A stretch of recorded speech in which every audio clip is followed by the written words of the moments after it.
Your desires feel good to you? That's the big question. If your desire feels good, then you've got a desire and you're vibrationally in the proximity of it. In other words, your beliefs aren't contradicting it. So you're moving frequently and steadily in the direction of your new desire, your new desire, your new desire, your new desire, and you're living happily ever after. Yes. But if you keep hatching new desires that you doubt, then life isn't as much fun, is it? You keep regurgitating what is. If you let what is be the basis from which you believe what's coming, improvement can't come. If all of your attention is upon what is, then your vibration is all about what is. And your vibration is your point of attraction. What you're thinking about is what you're offering vibrationally. And what you're offering vibrationally is what you're calling to you. Nice to know, isn't it? So, have you been listening to us for a while? You sort of have the hang of this? You get it, that you create your own reality? Do you? Yes. Sometimes you say, I create my own reality. And sometimes you say, I create my own reality. Kind of depends on how it's going, whether you want to own it. But you do. You create your own reality because you observe and you offer a vibration. Now, we want to say to you right at the beginning here that almost everyone offers almost all of their vibration in response to what they are observing. And that's really good if you're in a step one moment of the creative process. Step one is when you're sifting through contrast and coming to decisions at all levels of your being about what you prefer, knowing what you don't want, knowing what you do want. And so what you're observing helps out so much in that step one phase. Step two is where Source, having received from you clarity about what you want, answers what you want with all it has, vibrationally giving full, undivided attention to your desire. That's so big and so fun for us. Step three is where you figure out some way to offer a vibration that's different from what is and that is more like what you're asking for. Because if you just keep offering a vibration about what is, you can't let the new improvement in because what is will hold it out. Do you get that? If you don't have enough money and so you're sifting and sorting and you can't pay this and you can't go there and you can't do this, and in all of that sifting and sorting, you're launching rockets asking for more prosperity. And your inner being and those who hang around with your inner being are lining up the cooperative components for your improved financial situation. But when you continue to observe your current state of being, talking about it, and therefore fretting about it or worrying about it or complaining about it, then you keep active within yourself a vibration of exactly where you stand. So you can't move, you can't take one step toward the new and improved avalanche of prosperity that is lined up for you, ready for you, being revealed to you, but you've got to realize it. But you can't realize it if you are focused upon what is. So you've got to use your now reality in a very understood way. You have to understand that now reality and what is helps you enormously in relationship with step one, and it is in your way relative to step three. What is won't let you improve. But I can see it and hear it and smell it and taste it and touch it. And I can talk about it and I can blog about it. And I can text about it and I can Instagram about it, especially that. I can take pictures about what is. It is. And it's a wonderful thing when you're sifting and sorting through what is and you're finding all of the best parts of it and you're using that as the basis of your good feeling moments. That's a wonderful way of utilizing your awareness of what is. But we're just saying, what is slows down what's coming, especially if you're focused upon what is and you don't feel good when you're focused upon it. We have enjoyed this interaction immensely.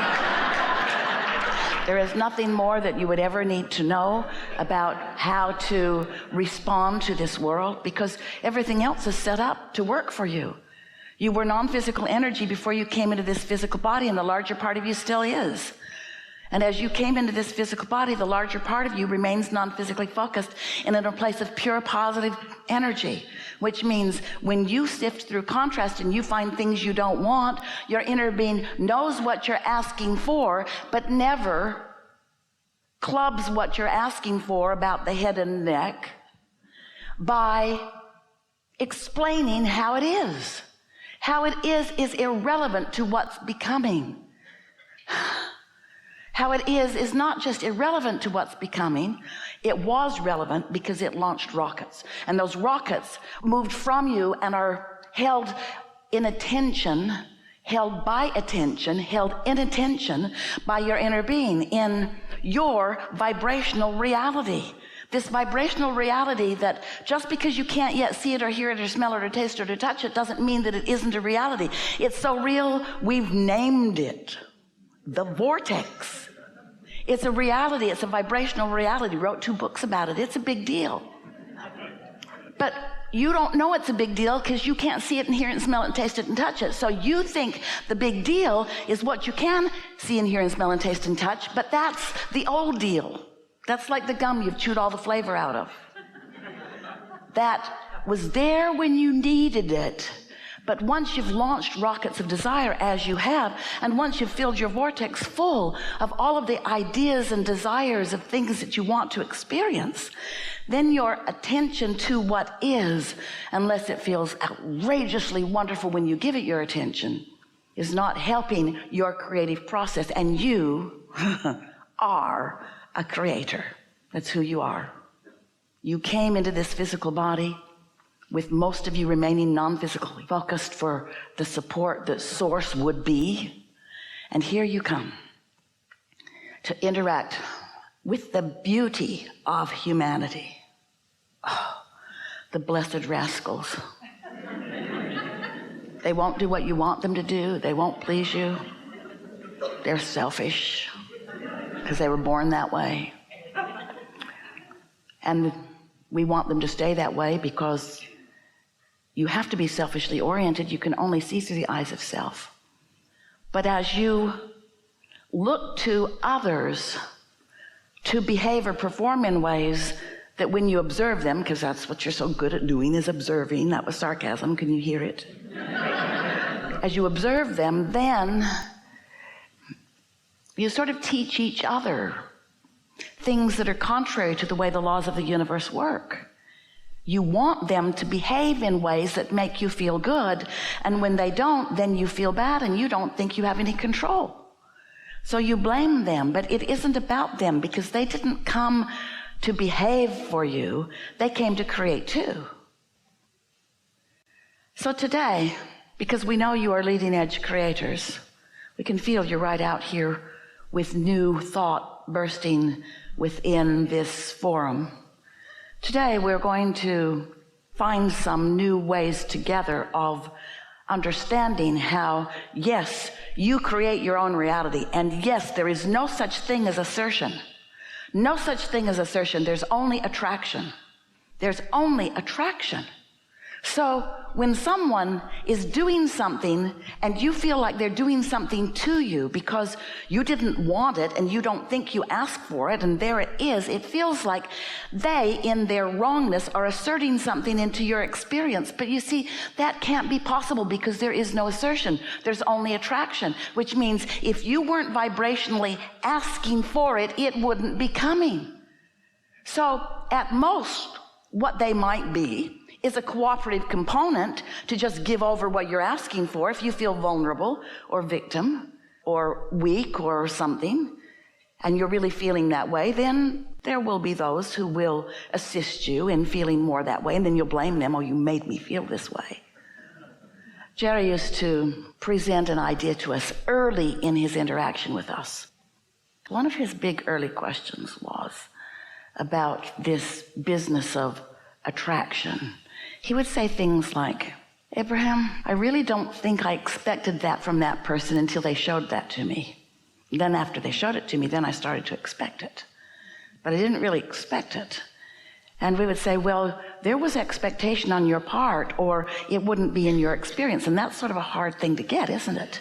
Because it feels like people or things are happening to you, but nothing ever happens to you. It comes to you because of your vibrational state of being. So once you begin to acknowledge that there is law of attraction and whatever is coming, you are vibrationally, let's say, it might be easier for you to hear, you are vibrationally inviting it. You're inviting it. You've prepared, over time of living, you've prepared an environment that does invite it. And we want you to understand that you don't have to invite the things that you do not want.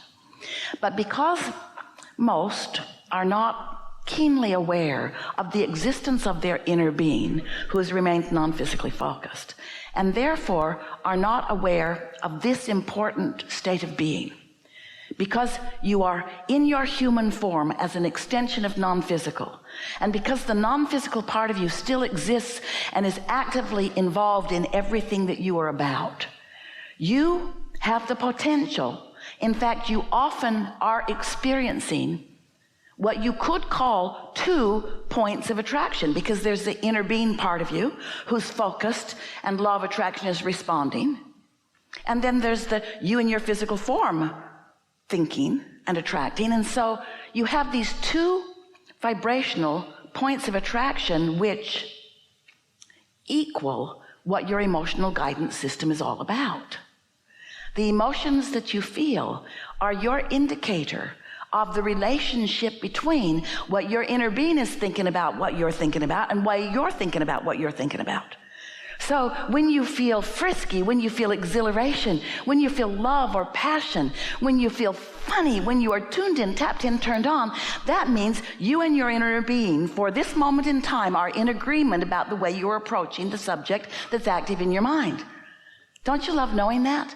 But if you feel fearful or angry, if you feel revengeful, if you feel that emptiness that those emotions feel like, it's because you're focused, you've got an opinion or an attitude that is not harmonic with what your inner being knows about you. And so you've got yourself pinched off to some degree, and you can tell by the way you feel how great that degree is from who you really are, who you've become. So here's how it works. You came into this physical body and you know what you don't want, you know what you do want, and you launch these rockets of desire. And when you do, your inner being is there with those rockets of desire from then on. If you're not, then there's separation between you and you. So you see what we were talking about earlier? When you ask for something that your inner being knows to be in the process of becoming, but you choose to look at it as absent or not becoming, then you cause that vibrational disharmony. It's like a sort of tug of war. So there is contrast, which causes asking, which starts the momentum. And then source joins that momentum, so the cycle continues. And then you do step 3 and you join the momentum. And now, so you've got this momentum that is going. Let's complete the cycle. So this momentum is going, and then let's say you have another step 1 moment, which continues more momentum, only this time, because of what you've come to know, step 1 is you ask, step 2 is it's answered, step 3 is you line up with it, step 4 is you just get really good at step 3, and then step 5 is you have more contrast, but you hold your attention on the contrast as your inner being does. And so that's the cycle. Yeah.